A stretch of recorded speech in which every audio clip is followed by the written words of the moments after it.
Hello, this is Dr. GP Singh. Today we shall discuss about the concept, significance and process of communication. So communication, if we talk about the etymology, the origin of this word, it is derived from Latin word communicare, which means to share or to make common. Communication may be defined as the process of understanding and sharing meaning. It means the activity or the process of expressing ideas and feelings or emotions, or the process of giving information. So overall we can say that communication is the transmission of information, ideas, emotions, skills, etc. by the use of symbols, words, pictures, figures, graphs, etc. It is the act or process of transformation that is usually called communication. So in communication, we share information, we share messages, and the essential elements of communication include sender, receiver, and message. There must be a sender who sends the message, there must be a receiver who receives the message, and of course, there should be a message to be sent. Let's talk about the process of communication. The process of communication consists of 5 steps. The first step is ideation. The second one is encoding. The third one is channel through which transmission of message is done. The fourth one is decoding, and the fifth one is feedback. Let's take these steps one by one. The first step, ideation, means conception of idea. Before encoding, before transmission of an idea, we must have an idea. So the first step is the first step in the process of communication is the formation of idea. And for this formation of idea, we need subject competence. Suppose we want to communicate about noun. So we must have proper idea about noun. If we don't have sufficient information, idea, knowledge about noun, we won't be able to frame a proper message about it. And then our communication consequently will fail. So subject competence is necessary for proper ideation. Then comes encoding. Encoding is putting your ideas, the ideas which have been formed in the process of ideation, into a code. Code can be verbal, it can be non-verbal. So for encoding, we need linguistic competence. So we must be proficient in the language in which we are trying to encode our message. The language, as I said, can be verbal, can be non-verbal. It can be sign language, it can be gesture, it can be Hindi, it can be English, it can be Chinese, anything. So we must be proficient in that language. We must have the proper knowledge of the structures, the traditions, the vocabulary of that knowledge of that of that language. Otherwise, we may not be able to communicate our message properly. We may not be able to encode our message properly into that particular code. Then another thing which is needed in encoding is organizational competence. We must be able to organize our messages properly. So what does it mean? It means there must be proper organization in our message. There should be a logical sequence. There must be a beginning, a middle, and end. Hmm. The one thing in our message should lead to another, and then and that another thing should lead to the next thing. So there must appear a sequence among the different parts of the messages.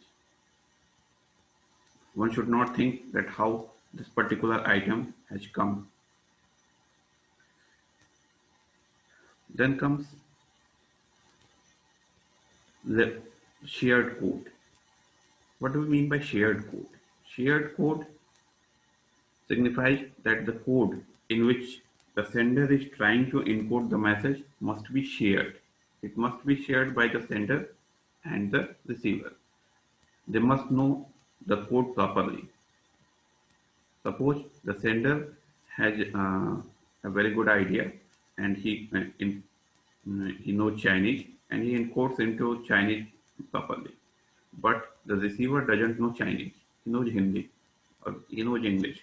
So he will not be able to understand the message properly. And this will lead to failure of communication.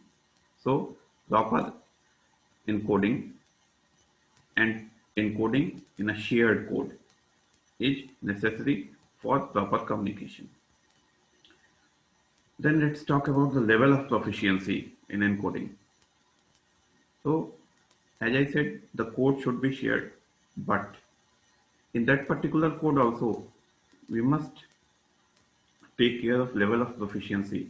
In the same language, there may have different levels of proficiency.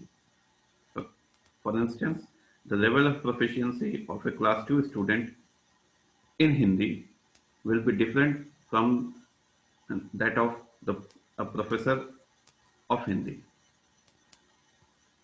So, while communicating, while encoding, the sender must keep in view the level of the proficiency of the receiver, and he must have proper knowledge about his knowledge. It means the receiver's knowledge of that particular language.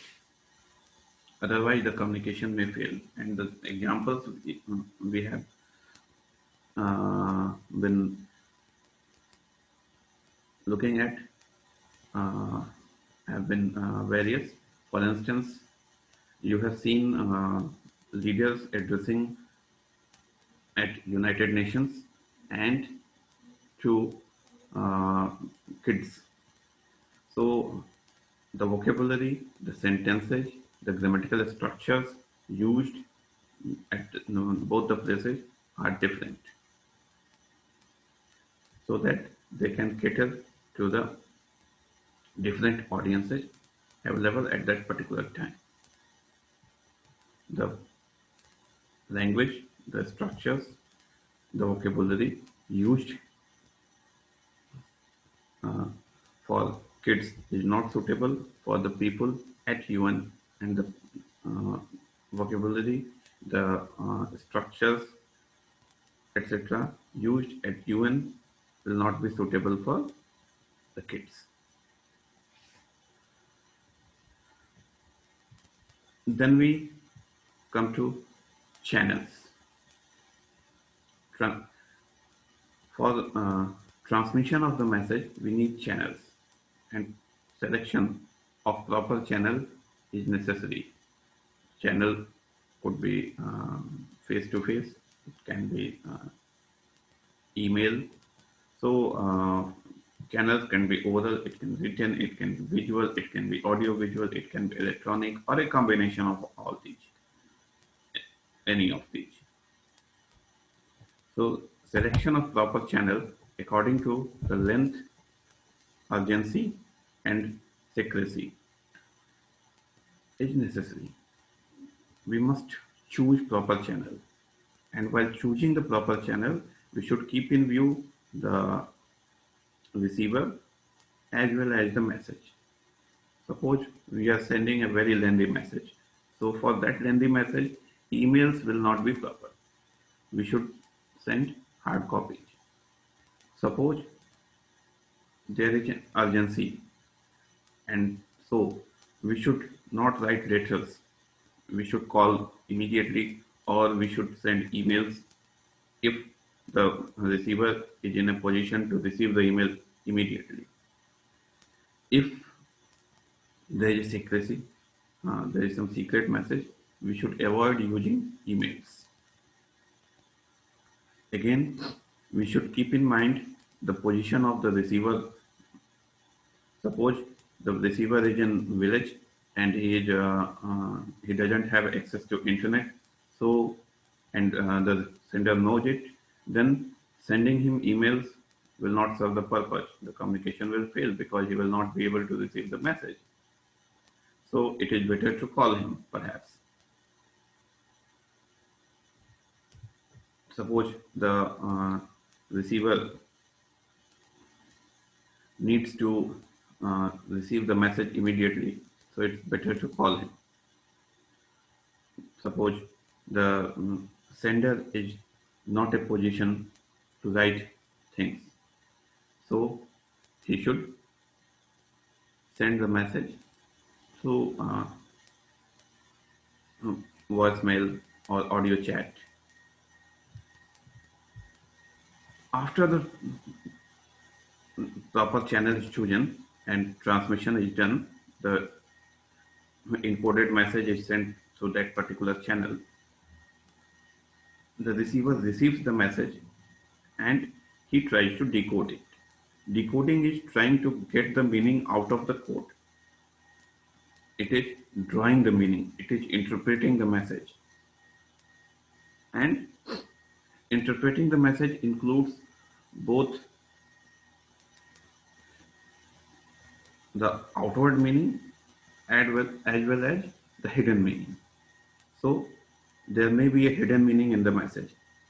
So the receiver will try to get the meaning according to the situation and according to the message. In what situation the message has been sent will decide what sort of meaning the receiver will draw. Then comes feedback. Feedback, through feedback, the receiver informs the sender that whatever has been sent has been understood by me. It informs the extent to which the receiver has understood the message. It includes reactions as well as commentaries. So if receiver has certain reactions, if he wants to make some comments, that can be included in the feedback. And in feedback also, we have the same process repeated again. So in feedback also, the feedback for feedback, we the processes are reversed. So this is the process of communication. Sender has an idea and converts the idea into words or gestures. It includes all the non-verbal communication methods, which we shall discuss later. Then message travels over channel, receiver decodes the message, and receiver responds. That is feedback. Let's try to understand the process through another diagram. So this is the cyclic one, and it shows the cyclic nature of communication. So ideation is done. The sender encodes the message, he transmits it, it is received and decoded, and then the response for sending of response, as I said, we repeat the process. So for response or feedback also, and ideation is done. The receiver now becomes the sender. The roles are reversed. So the receiver thinks of an idea, then he chooses a code, he encodes it, then he chooses channel, and then channel is generally the same, but he can change also. So the channel is chosen, and then he sends the feedback through that channel to the sender. Sender now becomes the receiver, and he receives the message and tries to decode it and comes to know, comes to understand the feedback, the extent to which the message has been understood by the receiver, and if there are any, the commentary, the feed, the commentary and the reactions. So this is how the process of communication gets completed. Now we talk about the types of communication. For, all of you must have heard about formal and informal situations. So likewise, we have formal and informal communication. So formal communication, we can say that formal communication passes through predefined channels of communication throughout the organization. So we have predefined channels, and formal communication flows only through that predefined channels. Informal communication flows in every direction. So it moves freely. We don't have predefined channels.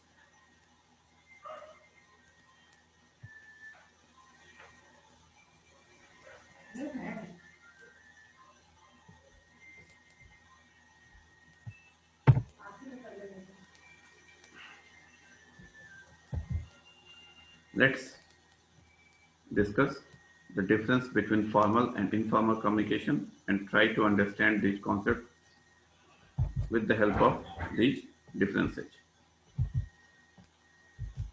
So if we talk about formal communication, it is deliberately structured. So there is an intention, there is deliberation, and as a result of that intention, the formal communication takes place. While informal communication is unstructured, it is spontaneous. So there is no pre-planning, and so it is unstructured in nature.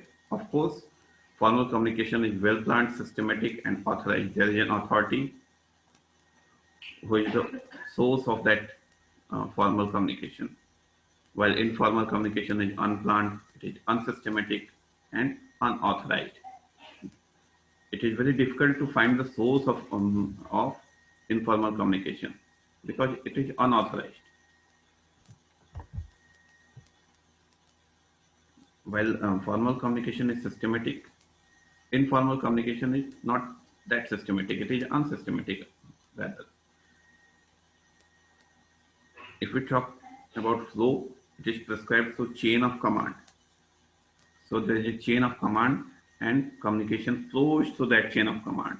While unofficial channels not prescribed. As I said earlier, there is no prescribed channel. Flexibility, if we talk about flexibility, informal communication is very much rigid. Formal communication is rigid. We cannot make changes in formal communication. It is very difficult. While informal communication, it is flexible. There may be changes, and changes can occur easily without much effort. It flows through, as we said, it flows through official channel, and formal communication flows through official channel. Informal communication flows through unofficial channels. The purpose of formal communication is to achieve business objectives, official objectives. We need to achieve something. We need to increase the productivity. So we have a plan, and that plan is being circulated by the authorities. While the purpose of informal communication is to satisfy personal needs. So it is meant to satisfy personal needs. Suppose you are writing to your father to know about his health. So it serves personal needs. So of course, as formal communication is systematic and it flows through predefined channels, there is structure, there is planning, so it is time taking. while informal communication is fast because it is flexible, it is unofficial, it is unplanned, unsystematic, unauthorized. So it is fast.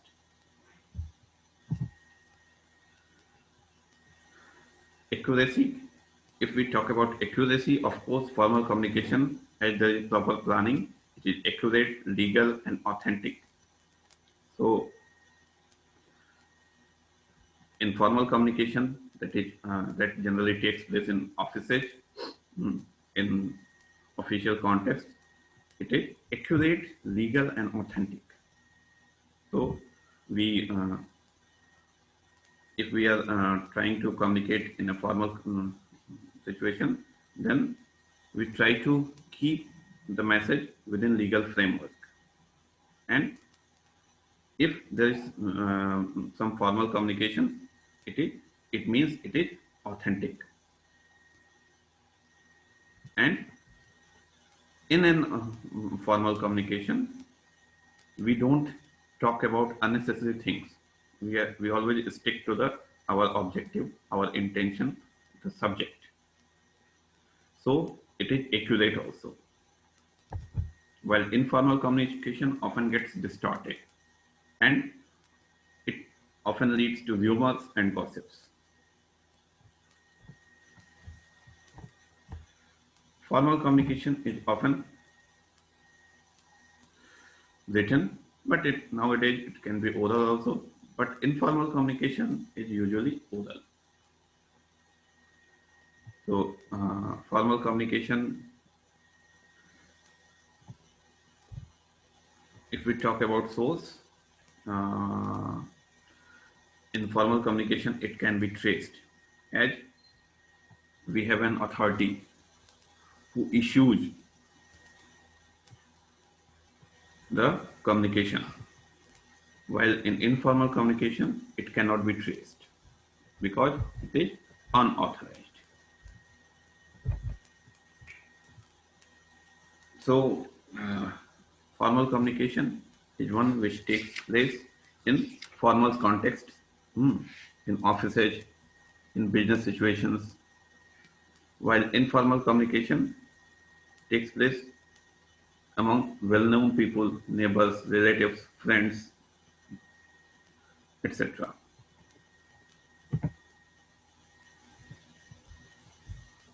Now we come to two types of communication, which are verbal and non-verbal communication. So generally, if somebody asks which type of communication is important, uh, which type of communication we communicate the most, generally we say verbal communication. As we imagine ourselves speaking all day to communicate the messages, our feelings, our emotions. But you must be surprised to know that only 7% of our communication takes place through words, while 55% of communication takes place through gestures, postures, facial expressions, non-verbal means. And 38% of communication takes place through voice dynamics, tone, modulation, pauses, intonation, etc. So the overall role of words in our communication is only 7%.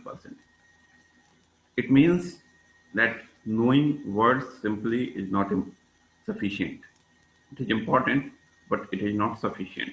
We should also know about non-verbal means, non-verbal methods of communication, and of course, the voice modulation also. So, how does uh, non-verbal communication works? The first thing that we should keep in mind that non-verbal communication can communicate independently. So we have sign languages, we have braille, so which blind people can communicate. And again, non-verbal communication makes verbal communication more effective, more interesting. Without the help of non-verbal communication, verbal communication cannot become effective.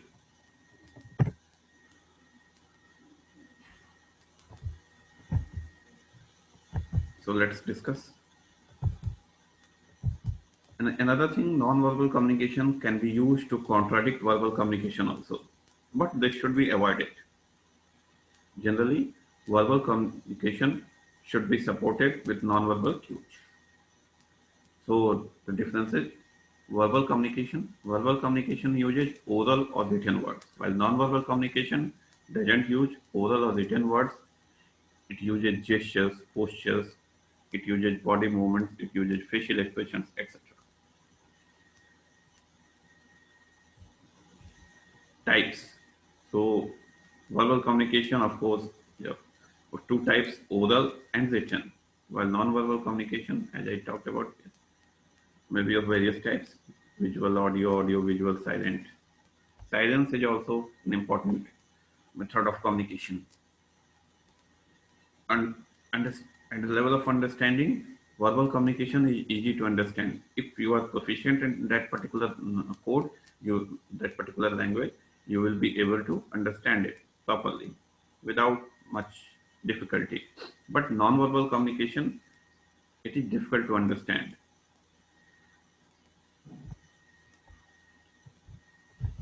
Verbal communication is highly structured, while non-verbal communication lacks in formal structure.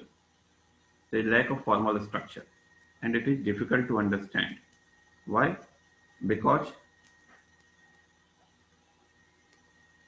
the same body language, the same gesture may have different interpretations in different situations. Then comes distortion of information. In verbal communication, there is less possibility of distortion of information, while in non-verbal communication, there is a high possibility of distortion of information. For instance, a person winking his eye can be interpreted in different ways. Suppose there is some physical deformity because of which he is winking, and somebody interprets it in a different way, and the meaning gets distorted.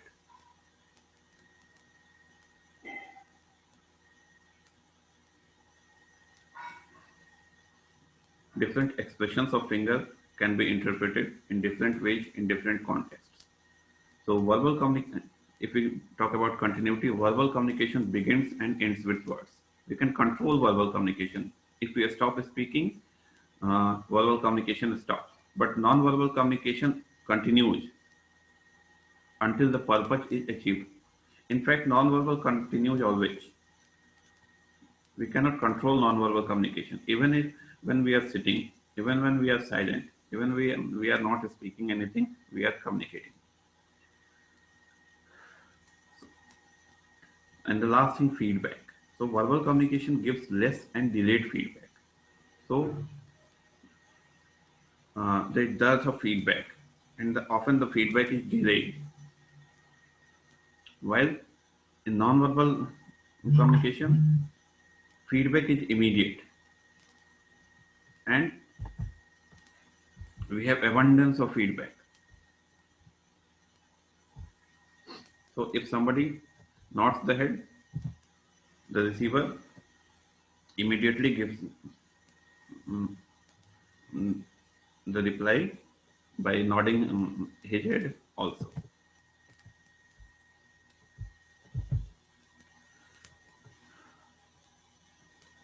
Then we come to types of nonverbal communication.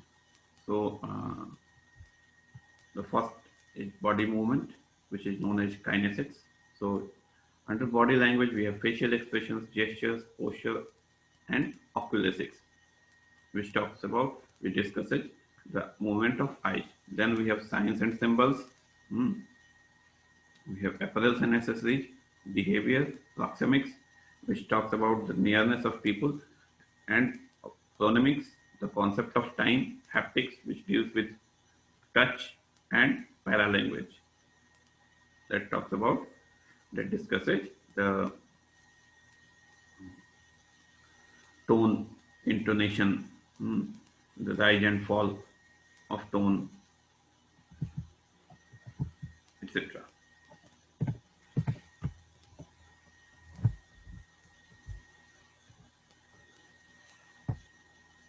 So these non-verbal communication methods will be discussed in the next lecture in detail. So thank you for now.